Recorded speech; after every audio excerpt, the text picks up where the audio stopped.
L'arme de Dieu pour nous. Nous avons besoin de nous laisser guider par le Saint-Esprit.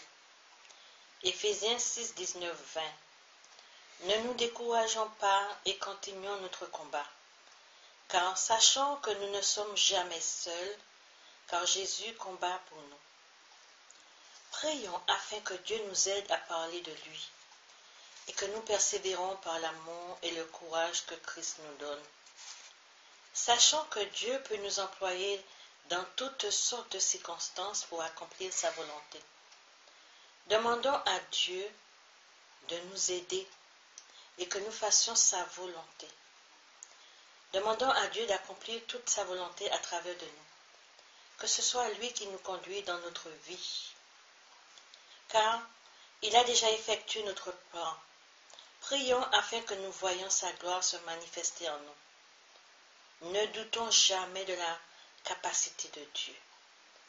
Satan veut nous faire douter de Dieu, de Christ et de notre salut. Ne tombons pas dans son piège. Satan combat au moyen des mensonges qui souvent ont une apparence de vérité.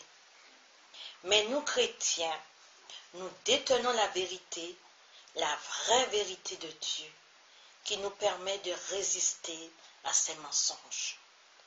Tenons ferme, car lui, le diable, rôde afin de nous faire chuter. Prions sans cesse. Éphésiens 6, 10. Fortifions-nous dans le Seigneur. Fortifions-nous dans sa force toute puissante. Revêtons-nous de toutes les armes de Dieu afin de pouvoir tenir ferme. Éphésiens 2, 8. En effet, c'est par la grâce que vous êtes sauvés, par le moyen de la foi.